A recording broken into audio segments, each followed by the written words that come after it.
Hello, everybody. Welcome to this month's virtual Fireside Chat. Welcome to the SONA Foundation. And my name is Ariel Silver.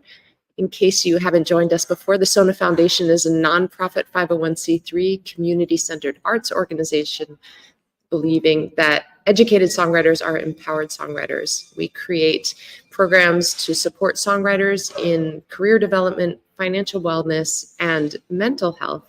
And our monthly virtual Fireside Chats are part of our mental health initiative in partnership with our friends over at Backline, which provides mental health resources for the music community and their families. This monthly conversation is always fantastic. And I am coming to you today from Brooklyn, New York. I am a touring songwriter as well as program manager over at the SONA Foundation. And so this conversation I'm particularly excited about since I'm on tour. This is all about mental health and touring for the touring songwriter. And we have a couple of fantastic singer-songwriters as our guests today. But first, I'm going to introduce you to Terra Lopez. She is the community manager at Backline, a wonderful songwriter herself. Hi, Terra. Hey, Ariel. How's it going? Very good. So happy to be back with you again for these monthly conversations, which every single month I just am inspired, energized, healed on some deep level, just hearing the stories of our invited guests. So how are you doing? I'm doing great. I'm really excited for this conversation. I think it's one that is always necessary, and I'm really excited for the guests we have. I'm excited to have Ari joining us to help us, with some tangible resources. So I'm really, really excited. I'm going to step out of the screen and let you just take it away so that you can introduce our guests. So I can't wait to hear what you all talk about today. Thank you, Terra. Thank you. All right. Hi, everyone. I'm Terra Lopez. I'm the community manager and head of artist partnerships at Backline, for those that don't know me. Like Ariel mentioned, we have a very special fireside chat with the SONA Foundation today. As most of you probably know, Backline is a resource hub for the music industry, and we aim to provide everyone in the industry with as many tools and resources as possible to support mental health and wellness. We've teamed up with the SONA Foundation for these really empowering and incredible fireside chats every month. All, to talk about the music industry, mental health, creativity, and a whole lot more. So today we have some incredible guests. Jamie Drake is one of LA's best kept musical songwriting secrets. She's collaborated with the likes of Moby, Sarah and Sean Watkins, Jim James, and more. Her singles have amassed over 15 million streams on Spotify alone and has brought in critical acclaim from NPR, Flood Magazine, Talk House, and more. We also have Shane Alexander, who is known for his intimate signature guitar style and moody melodies. Based in LA, Shane has shaped a distinctive career with his evocative indie folk and acoustic rock.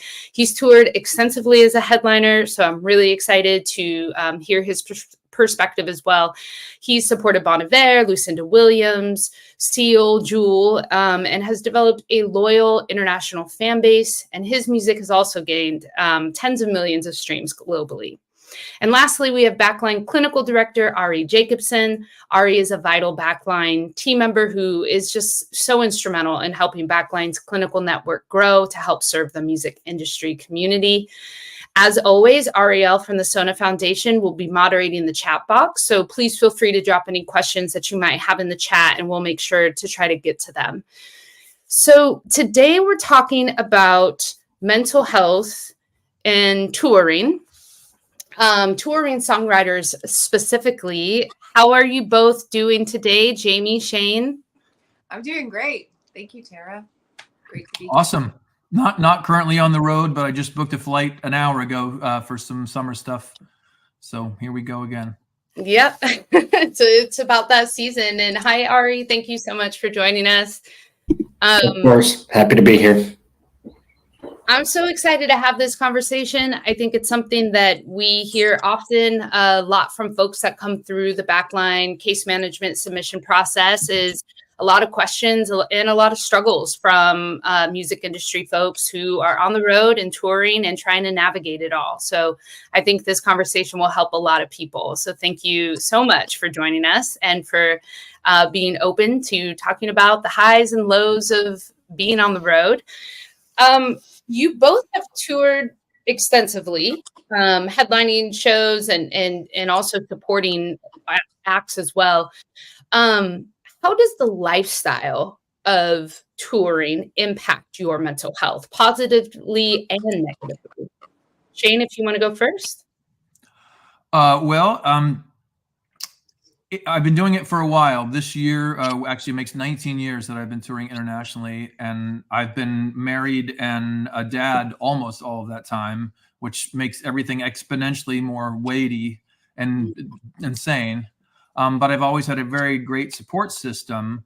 But over the years, I've developed a lot better sort of coping mechanisms and stuff. For many years, I really like crucified myself with guilt about being away, that I was selfish to do this and things like that. And I wouldn't really allow myself to really enjoy it. It was just like to crush the show, get paid, get back to base. And I would overextend myself a lot, particularly if I'm crossing the ocean or whatever. Like I would pack 24 performances into 21 days or whatever. Just like I would come home, a shell of a man, but with all the bread, and really not enjoy it. And it wasn't that my family was busting my chops. I just did it to myself.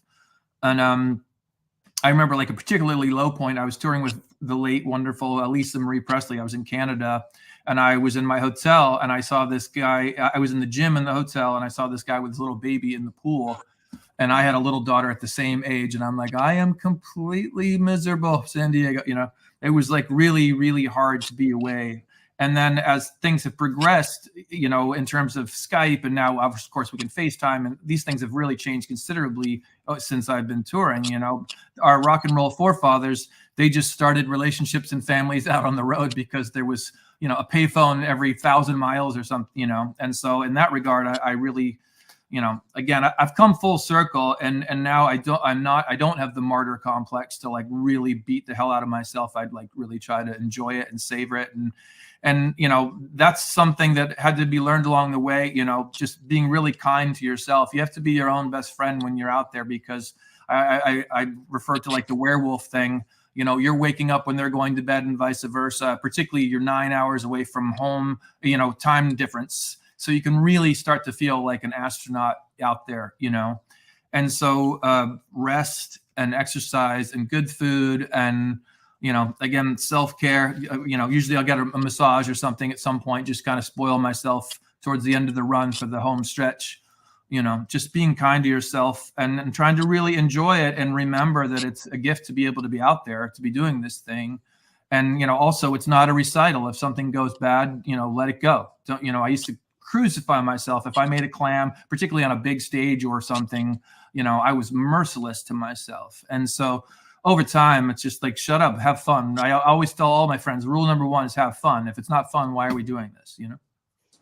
So important to remember to have fun, and also very easy to forget when you're in the grind of the tour and kind of in the routine of every day. Jamie, how has touring impacted your mental health, positively or negatively? I'll hit on both of those. I'm remembering back to when I first started touring, and I haven't been touring as long as Mr. Alexander here. But when I started touring, I think the thing that was most difficult for me was that I'm a highly sensitive person and I have a lot of trouble. At the time, I had a lot of trouble sleeping in beds that did not belong to me. And I actually had one tour where I had insomnia for 5 nights in a row and I had to play a show every single night in a different city. And it was a nightmare. And that was at the beginning of it, of my kind of touring career. I was discovering like, how am I actually going to do this how am I going to be an artist? Like, this is horrific. I can't live like this. I was going insane, so that was horrible. And then later I realized like that the insomnia itself was something that was connected to some personal trauma from my childhood. And I since have gone through like a lot of healing with that. And in the last couple of years, that has been totally healed in me. So the last 2-month stretch that I did I had a blast. I was able to sleep in every place that I stayed. And that was amazing. Another thing I'd like to mention about me personally is like growing up as a kid, we moved so much. Like I moved 9 times before the 5th grade. So I went to like nine different elementary schools before the 5th grade. So being on the road feels really natural to me. So that aspect of touring, like I really actually love, and I kind of, when I know I'm going to be on a tour, I'll step into that life and be like, I'm going to commit to being this gypsy for like these 3 weeks or this 2 months or whatever. And I'm just going to enjoy it. And for me, it's really important to plan out where I'm going to stay along that course. You know, as where I'm at as an artist, I can't afford to stay in hotels every night. But thankfully I have like a whole network, you know, across the country where I can stay with family and friends almost in every city. Like the last 2-month run I did, I only had to be in a hotel like once. Wow. But I actually chose like what I chose to do for myself, because in the beginning I realized I don't like staying with people when I need to have my energy to myself too. So then that was like, you have to decide, like, am I going to spend a little bit of bread so that I can have my mental clarity and my energy that I need for myself? So on the last one, I planned it out so that I would have like 4 shows in a row, and then I'd have a few days off. And one of those would probably be an extensive traveling day. And then I'd have at least 1 day off where I could just walk around in the sunshine and kind of discover wherever it was that I was staying. And oftentimes I would stay in an Airbnb for a couple of days and just kind of like, you know, treat myself. So I found that having that balance of, all right, I need to save some money, so I'm going to stay with my second cousin in Iowa. And I'm not going to sleep at all because they have cuckoo clocks all over the entire house. Like, I'm like, I can't do that again. I can't stay at Aunt Sally's. Like, that was crazy. I mean, they literally have 12 cuckoo clocks. Imagine that. Even downstairs. I adore them, but I just can't do that to myself ever again. I think it's so important to know the boundaries and kind of where, you know, set those boundaries. And like you said, that is a form of self-care. I know that, you know, when I was in my early 20s, I was able to, I don't know if y'all use this in the past, but like couchsurfer.com was a huge thing for bands and artists back then, to kind of utilize in every city. And I stayed with so many strangers in very awkward situations, but you do what you have to do, especially when you're younger. But now if I'm on the road, I absolutely need my own bedroom, my own bed. I need, you know, I can't tour the way that I used to. And that's for my mental health. I know that I need my space, especially after a show, or, you know, if you're in a touring van with 4 other folks, there's very little alone time. So for me personally, in order to continue and to have it be sustainable and enjoyable, I absolutely need my own space. I would love to add that I started touring with like a really nice topper. I folded it up, put it in my car. Like it's like a 3-inch thick like topper, and I just put it on a bed if it's not comfortable enough. I'm like, I know I'm gonna sleep tonight because it's like sleeping in my own bed. It's such a game changer. It's such a game changer. And also on the last couple of runs, I started taking Moxie with me, who's my dog. Oh wow, I'm sure that helps your mental health. Yeah, she sits on stage with me and just, it's a thing. Oh my goodness. Shane, what are there any rituals or practices that you use in your day-to-day while you're on the road to help with self-care and your mental health?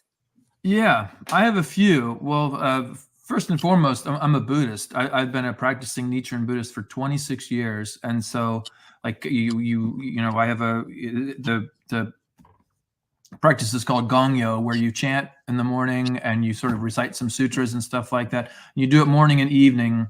and it's a way to sort of center yourself and just, for me, a lot of what I do when I'm touring also, before I go on a tour, I do like visualizations and stuff like that. And I like really in my practice commit, like I'm going to go on the 3rd, I'm going to come home on the 21st with X amount of bread in full voice, and like really will it to be before it happens, see it all the way to try to really visualize it in my mind.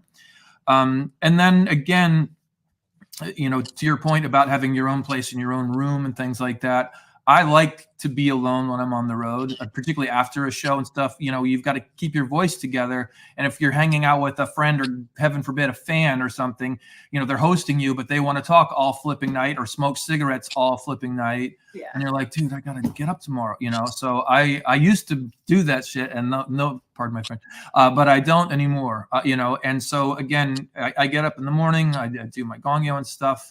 I get a nice hot rinse on the pipes. I'll warm up. I'll sing in my room. I'll try to carve out some time to write or work on things. I'll start to get like a set list vibe. I often go on a walk, wherever I am. I try to take a good long walk, and I always have headphones. So I'm usually working on songs, that way. And then again, get to where I need to be, try to have a really nice meal, things like that. And then post-show, I have a really strong ritual that I do when I can finally get back to wherever I'm staying. Is I try to limit alcohol and things like that. I'll have a drink or two, but I never get crazy. But I take the Costco sleep aid, and so I come home from my hotel. I take a sleeping pill, then I take a long shower, and in the shower I kind of warm the voice down, and then hopefully start to get melty. And then again, talking about cuckoo clocks and what have you, where you still can't be control of the people in the hallway in the hotel or whatever. I have like a rain noise on my phone or something, plus earplugs, plus a sleeping pill, because sleep is like everything. And Jamie just reminded me, I had a tour. I was in Amsterdam 2 years ago, and I had like 4 or 5 nights in a row of flipping no sleep. And again, I forgot my magic bullet sleeping pills. And I don't, they can, of course, be habit forming, so don't take them off the road, but on the road, they are essential, man. And just, you're like starting a race with a sprained ankle. If you've lost 3 or 4 nights sleep and your voice gets a little bit fatigued, then you're in your head about it, And so, really, trying to be rested, trying to be rehearsed is another thing, just like, so you can really muscle memory the show and just enjoy it and just let it happen rather than having to like overthink the thing. So just feeling very prepared, being rested and chill.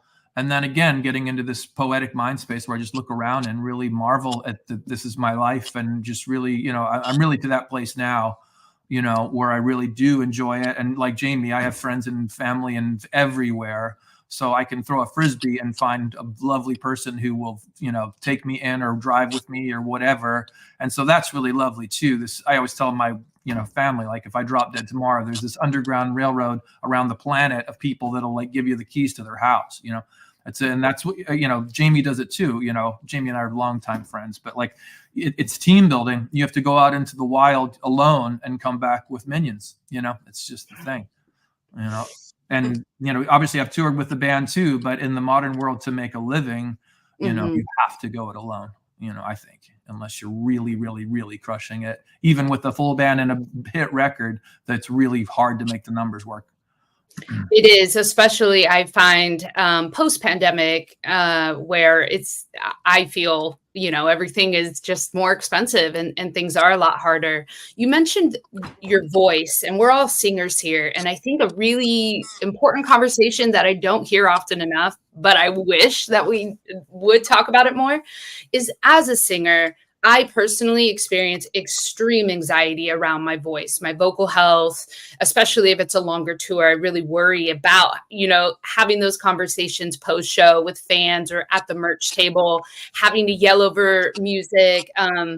And I just get so in my head to the point where it is not enjoyable. It's very, very tough to kind of talk myself off of the ledge of, you're all right, you're going to be fine. Do y'all deal with any anxiety around your voice? And if so, how do you work through that? I think for me, it's just, fortunately, I guess, like you're mentioning, like all of my touring has been solo. So on the one hand, that can be like lonely, but I also really, I like it actually. I don't know. I don't think I would do well having a bunch of people in the car with me because part of that reason too is like, I know I need to save my energy and I need to save my voice. For me, I just have like boundaries with like, okay, I'm going to set up the merch table and then I'm going to go hide in the green room and just visualize the show beforehand. I'm not going to get myself stuck in any like people pleasing kind of like, oh, I need to talk to so-and-so beforehand or any of that. Like, I just try to get into a space where I can give all of my best energy to the show and to the people, you know, and for myself, because that's why I'm doing it. So I can have that shared energetic experience with people. And then I just try to be really careful after the show too, like talk to fans at the merch table, but I don't stay out late and do any of that kind of stuff either. I had a vocal coach back in the day, Gloria Bennett, and she told me two important things. One, that talking is way worse for you than singing on the road.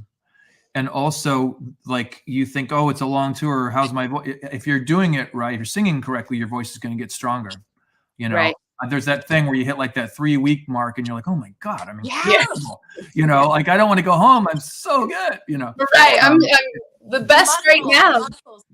Yeah. And again, that's where you get super ninja mode and the hands and the voice and it just everything works and you just sit there and let the body do the thing, you know, but you have to earn that, you know, the idea of like, it doesn't come out your horn unless you live it, you know, but to be out of sorts and tired and wet and hotels and airports and all this. And you're like, the only reason I'm in, where am I, you know, tonight is for this hour and a half or whatever. Like, then it's just like, man, this is life or death. And then when I look out and I see people really moved or connected, I'm like, again, I'm away from my family, but I always have these moments where I'm like, this is where I can be the most effective tonight. This is where I need to be, you know? And so I get to this real place of gratitude, you know, for whatever humble gifts I have.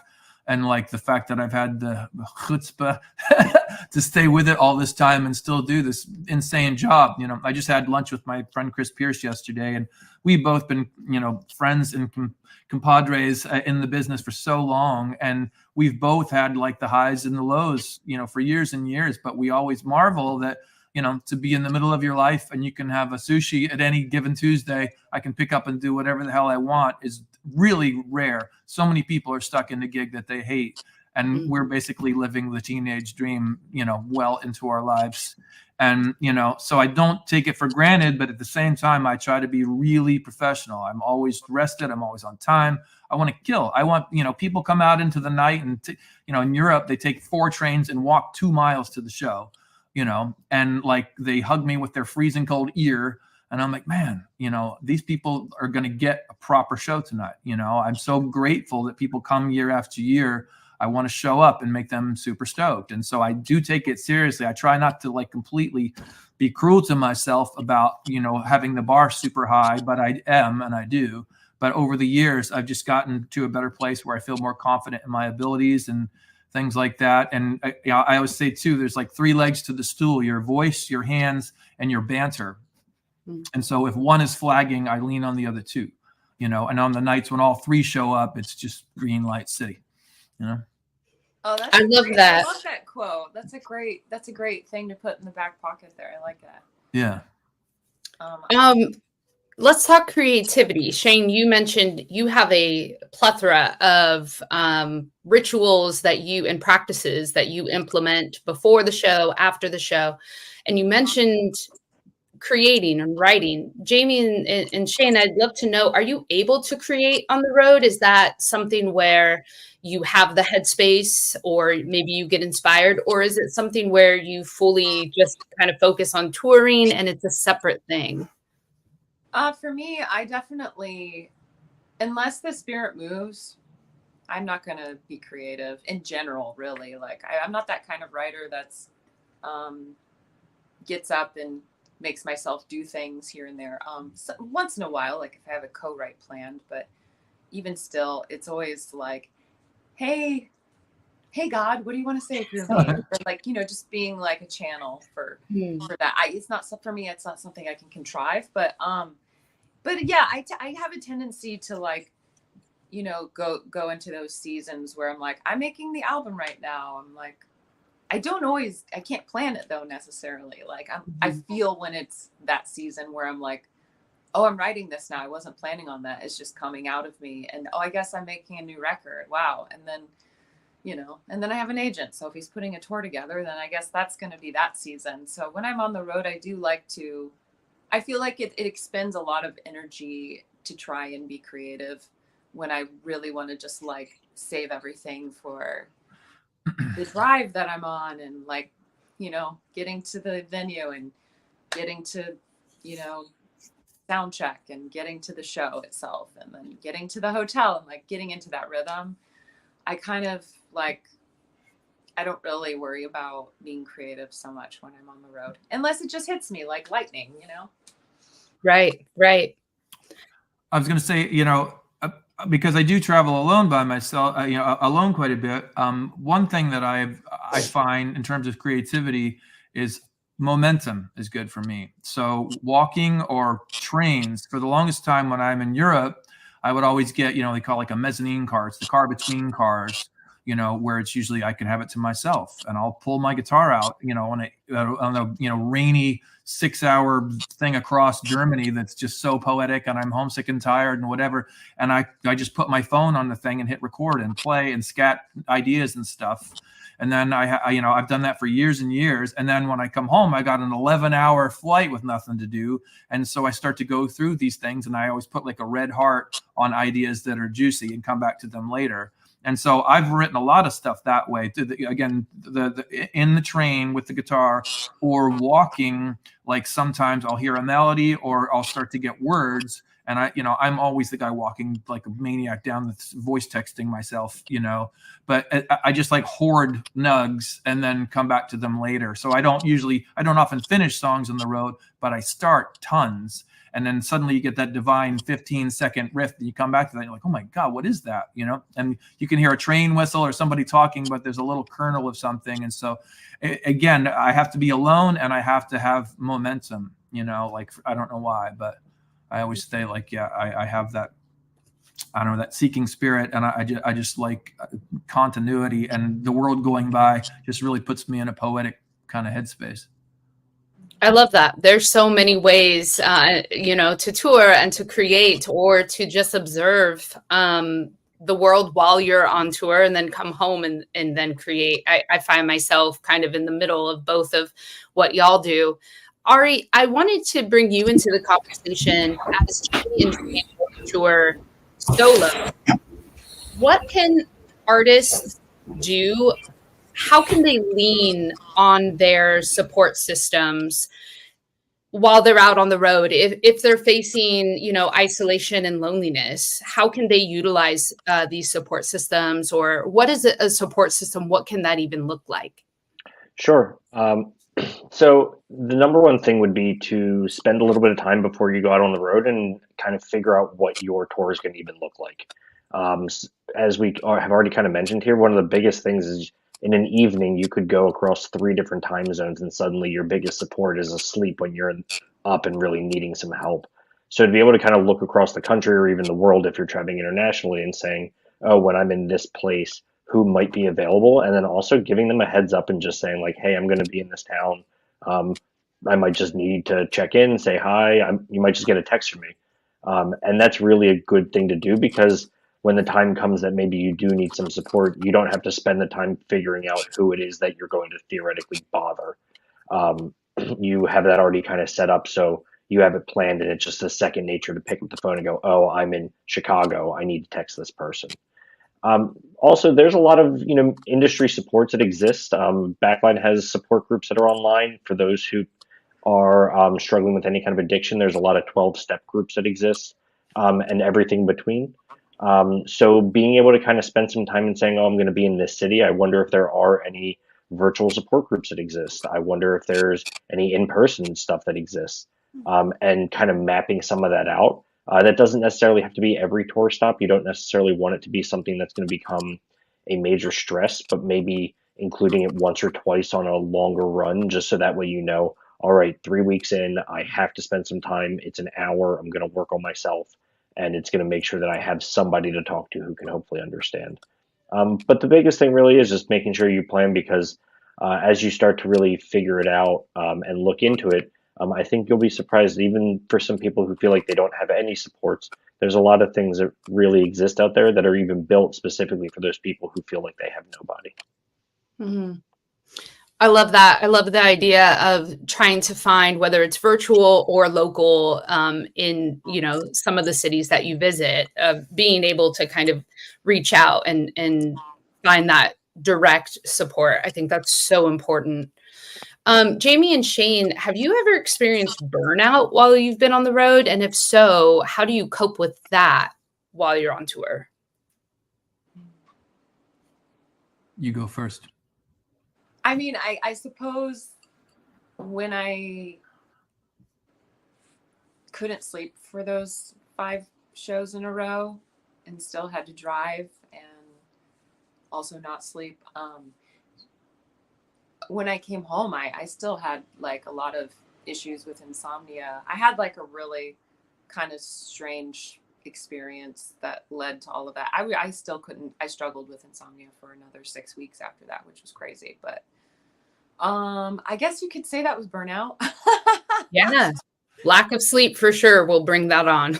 But like, yeah, I think the question was like, what do you do when what did I do? Yeah, if you're experiencing burnout, whether it's from fatigue, lack of sleep, or, you know, maybe just had a couple of bad shows and kind of getting in your head about it, how do you kind of work through that so that you can be your best self while on the road?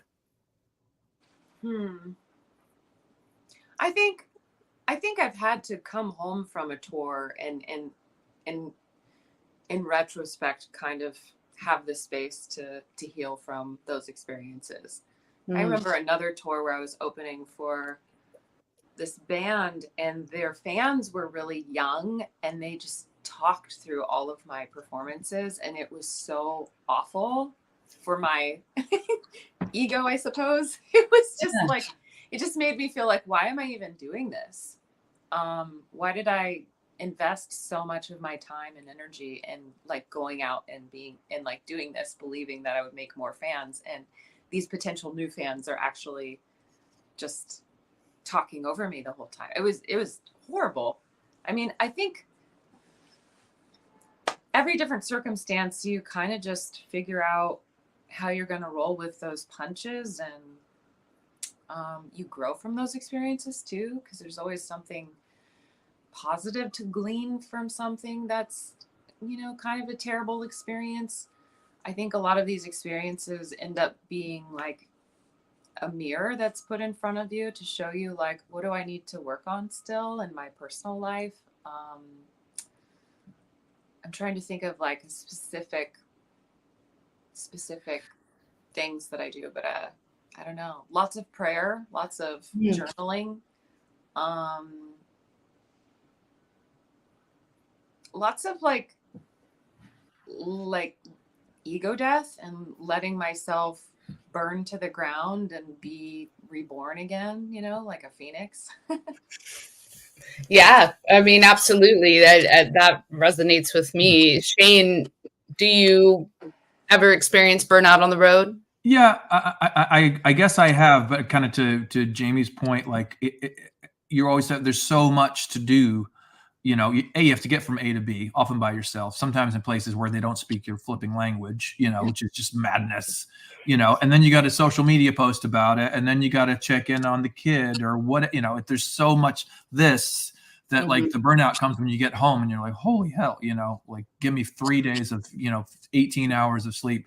You know, but one thing that I definitely have learned in terms of burnout over the years is just be more flexible. You know, early on, you know, it's just like I asked for 2 monitors, I got 1. I asked for chicken, I got fish, or, you know, I asked for this or that, you know, and it's just like, this isn't how I wanted it to be, or I pictured it to be.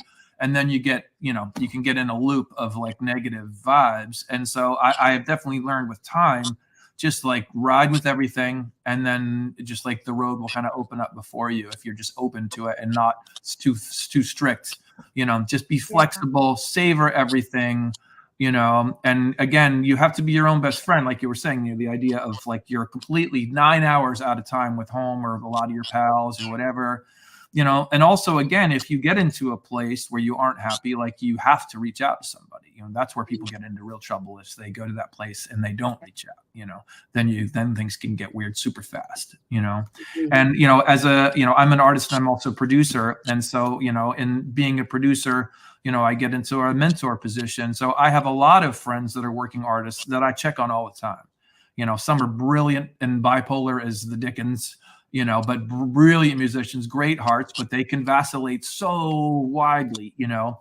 And knowing that, you know, like, people that I really respect, that are great artists, that really respect me, sometimes that's all we have, is the respect of somebody that we respect.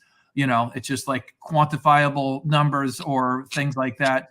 You know, again, there's another Buddhist concept where you can't get rich counting another man's gold, you know, and I know so many artists that get into that loop, you know, and that leads nowhere, you know. And so, again, any artist can do is be the best version of themselves, and everything else be damned. You can't compare, you know, no one's going to be Billie Eilish, no one's going to be, you know, Keith Richards. Just be you, but like, figure out what the best version of that is, you know.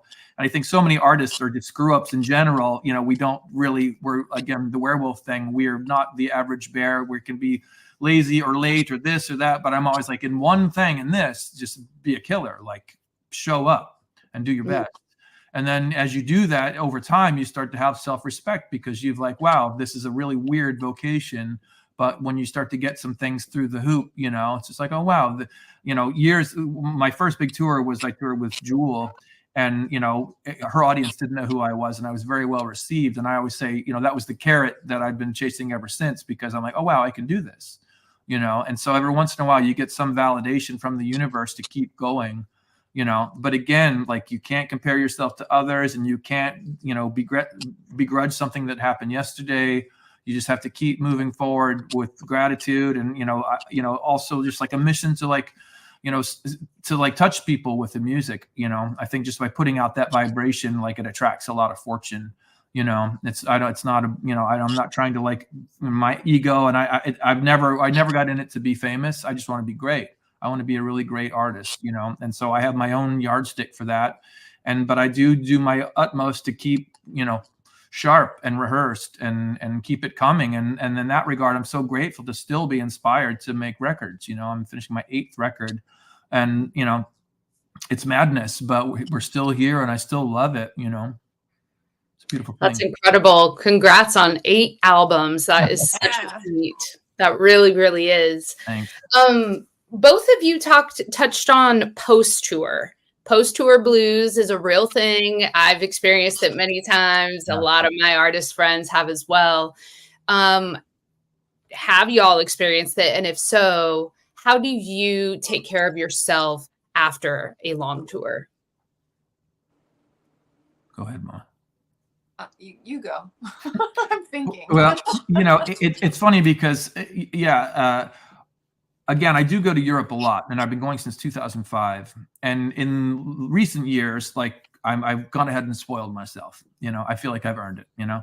And, you know, particularly Holland and Germany, I go to a lot. And Holland is a small enough country that I can, like, get a train or a ride home to my hotel at night. I used to stay in God knows where, like, the gig would come with a hotel or whatever.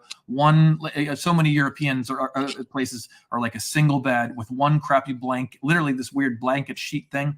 You know, I'm like, Daddy needs a big bed with like 4 pillows and a proper shower. And so, like, in recent years, like, I'll post up in a nice hotel for like 11 nights or something and have my shirts on a hanger like a human being, you know. So in that regard, I come home a little less beat up. But, you know, at the same time, like I said, I'm so warmed up. My voice is so strong. And yesterday I was a fabulous European guy. And now I'm here, you know, cleaning up the dog in the backyard that's been waiting for me, and like total reality. Or, you know, if I've been on a big tour, you know, as a support or something like that, it's like, yeah, I had a security guard outside my dressing room for 3 weeks. And now, again, I'm playing this dumb small gig. You know, those things are very hard to, you know, swallow sometimes, you know. I've had that happen too, where from 1 week we went from 25,000 people to like 41 people. And it's just like, okay. But, you know, again, you learn in time, that's rock and roll. That's the thing. You know, it's totally fine. I always say, I don't care how big the audience is as long as they're there to hear. But like to Drake's point, to be in front of an audience that isn't there to hear, like, sucks. and try to avoid those things at all costs, because they will like rob your soul so bad. You know, I have a lot of friends that will tour and they'll go to Europe and they'll do pubs or whatever. I'm like, I don't want to be anybody's background music. That does not bring me joy, you know? And so try to avoid putting yourself in those positions where it can like steal your mojo. Absolutely.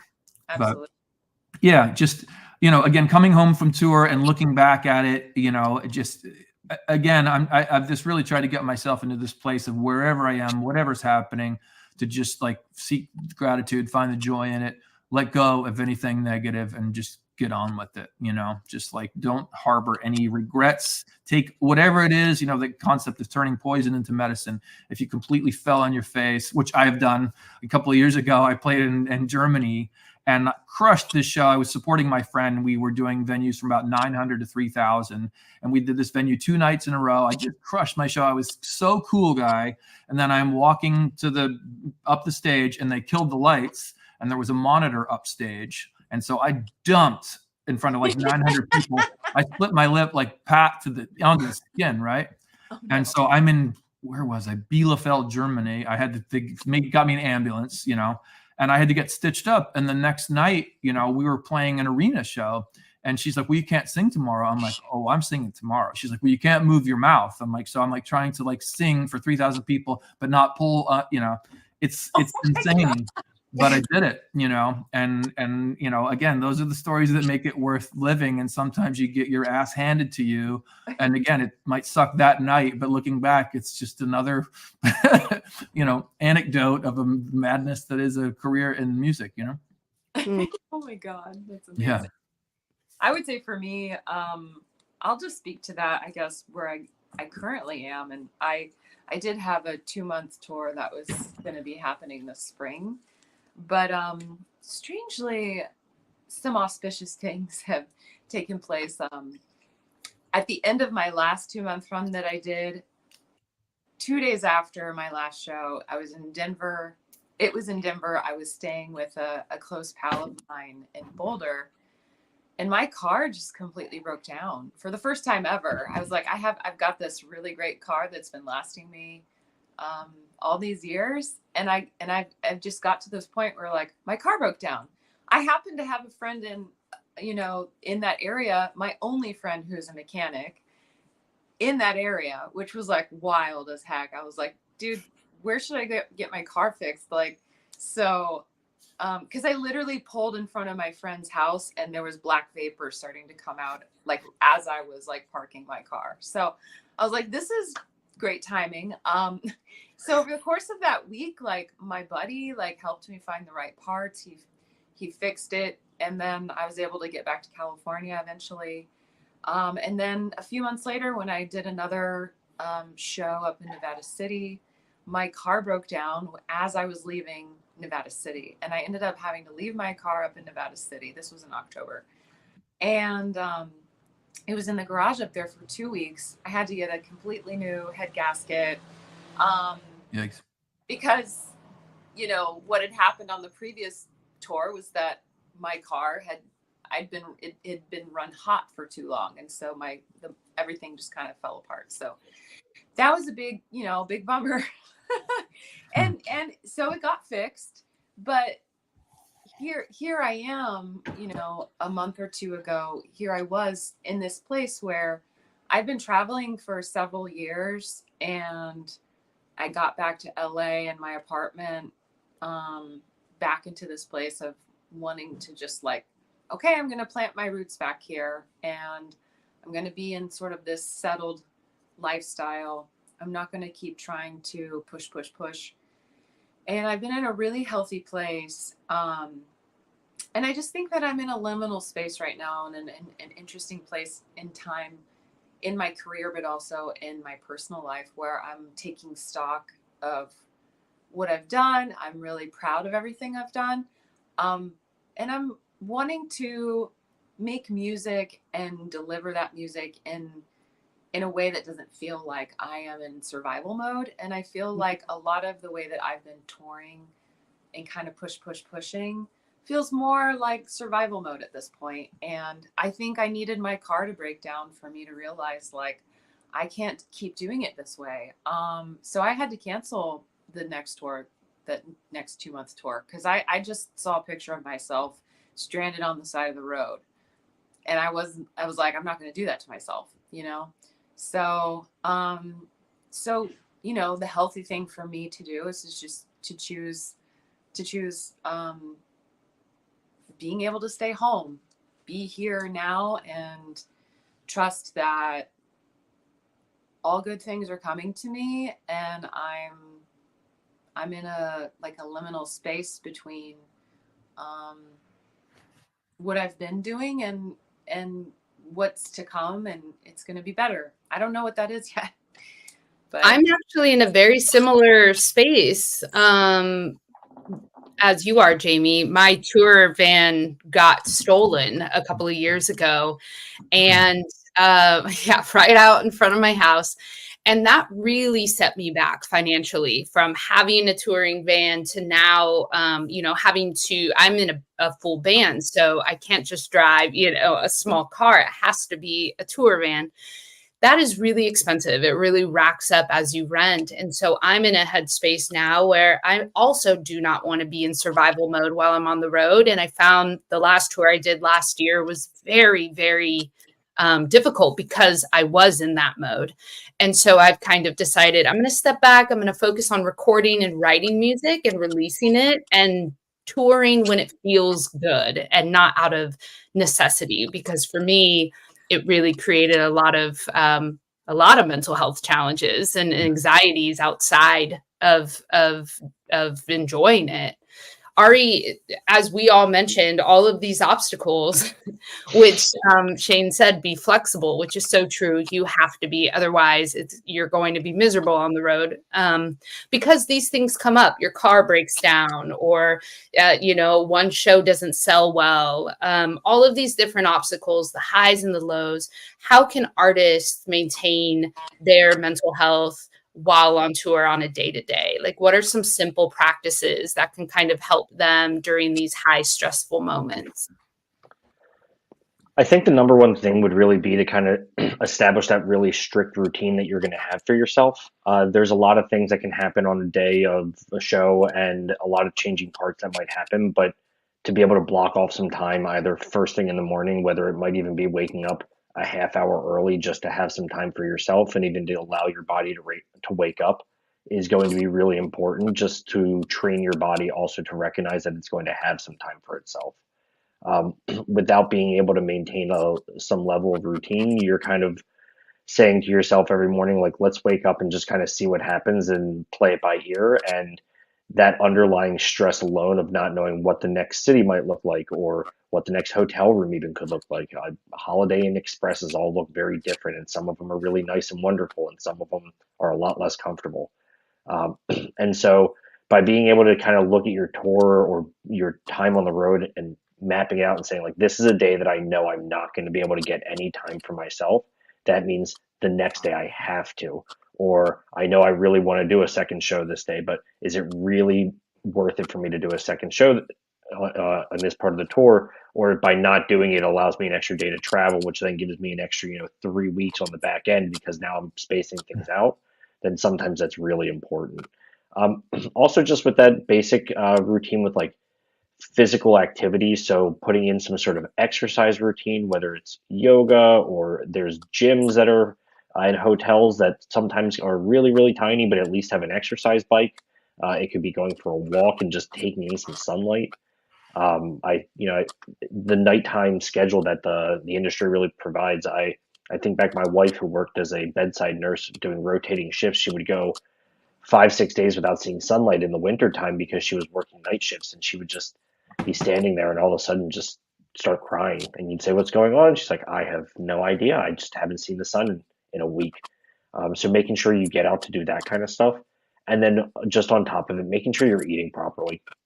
There are going to be some places in some cities that you have no option but an IHOP, and that's okay.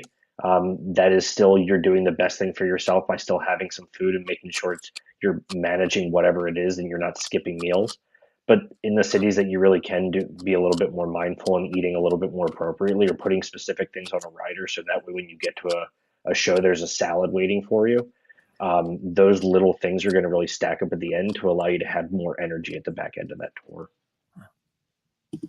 Yeah. At one point, actually, I had like a little cooler, and I would, stock up on some good groceries and snacks to have in the car if I needed it. Yeah, I was going to say, it took me years too to like, I would, again, if you're going overseas or you have an agent overseas or whatever, they always are so well intentioned. But there have been so many times where I'm like, God, I feel like I'm going to cry. And it's like, oh shit, I haven't eaten in 10 hours. Like I am starving to death, So my wife always like has like nice like beef jerky and bars and stuff that I always have with me. But I was going to say that when Ari was speaking, it's like, yeah, like you can forget to eat on the road, and then your emotional state can absolutely bottom out so fast. You're like, God, why am I so terribly sad? It's like I'm devoid of calories. Like it's been a travel day and a ride to the show, and now we sound checked, and now it's been 9 hours, and shit, I haven't eaten, and like I am really, we're in the red, So you always have to like again prepare ahead and have stuff. Particularly you go into like the Hollands of the world, and then you're playing in a small village, and like they eat so much bread and cheese, which is totally fine, but I like protein. I need an egg or a chicken breast to survive. And like I've gotten into these places where I'm desperately tired and it's just cheese and bread, and I just want to like cry. I'm like, I'll cut off a leg for a chicken breast. Like my body is so down, like I have to get it, And so that's why I have jerky in my bags in case I get on the ropes. Just like I just need a little protein and I'm good to go. But you can really easily forget to do that to yourself because you're just so focused on the task, Yeah, I think like it's good to know your body and what your body needs. As like for me, I know that I need to do vocal warm-ups between 11 and 1, and then after that I'll have like a really big lunch because I don't like to eat right before a show. And most times venues will give you your dinner beforehand, and I'm like, can you please save that for after? And if it's a later show, then I have to make sure I eat like a really, really big lunch and then have a small snack after the show. So it really just kind of depends on the day and when the show is and how long you're going to be in the car. And like, that's such an important thing to like plan out every single day. When am I warming up? When am I saving my voice? When am I eating my big lunch? When am I snacking? When am I saving my voice again? Just like so many things to kind of, I don't really think about it because it's so ingrained in me, but I think it becomes challenging. I think if I was touring with someone else in the car, I'd be like, I need you to stop talking to me. I don't know is a how thing. anyone can deal with that, honestly, because yeah. Like my ears get, I'm like my vocal cords get tired, my ears get tired. Like I'm a musician, but I love driving on the road in silence for the most part. Absolutely. Yeah. And when I'm on the road with the bandmates, I actually like have a sign that says I'm on vocal rest. Ask me yes or no questions. That's all I can do right now. Because that's very real. Being able to conserve your energy, but also your voice is so, so important and crucial for your mental health. And I think that that's really important as we wrap up this conversation. I hope that folks can kind of take away what you all shared, which is, Ari starting it off with making sure to plan. You have to be able to plan out. Food is so essential. Water is so essential. These things that maybe we don't, because they're so basic, we forget about, but they really do contribute to your energy levels, your emotional health, your mental health, being able to plan where you can sleep, and kind of just like knowing your boundaries. If you know that you're going, if you need to sleep and you're a light sleeper, then it's important to prioritize. Like, I need a hotel room. That's just the end all be all. And also be flexible. It is so, so crucial for so many reasons. But I find that you really have to, at least for me, I release all expectations while I'm on the road and just kind of let life happen and let, as it comes, I just kind of take it in, because I feel like that's the easiest way for me to kind of be at a flow state while on the road. I know we only have a couple of minutes left, but are there any other last words or encouragement or advice that you would give to folks that maybe aren't as experienced on the road as you all? I would say just to tack on to that idea of being flexible, that, yeah, live in the present moment and each and every moment, like when you're on the road, but also just in general in life, it's great to just try to live in the now, because having those built up expectations, of course, we all hope for the most amazing thing, and we visualize those things and we want to try to manifest them. But at the same time, it's really, a lot of the magic happens in those experiences, when sometimes you have to really pull at those silver linings.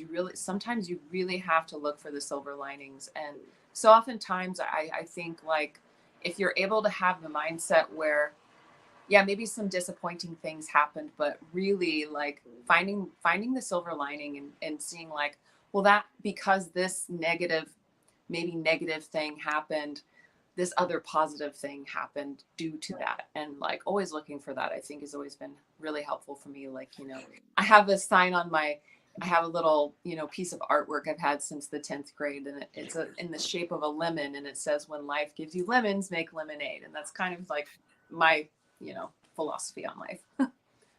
I love it. I feel the same. Again, it took me a while to get to that place, but just be grateful all the time.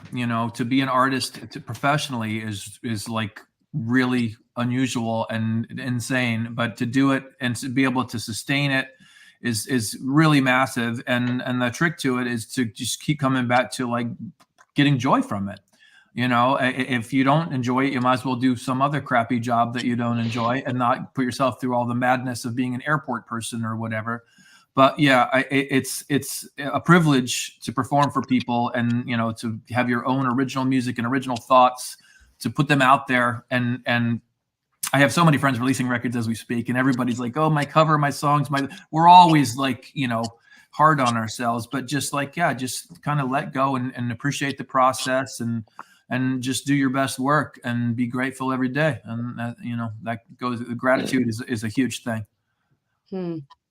Well, I am grateful for, or Ari, did you have something to say? Yes, just real quick. I to remember that as you go out on the road, that there are going to be a lot of things that come up that you're just not necessarily going to know how to navigate or how to do on your own, and to be willing to ask for help, and to recognize that asking for help and being told no is a much better thing to deal with than to not ask for help and find out that somebody could have helped you later down, way back when.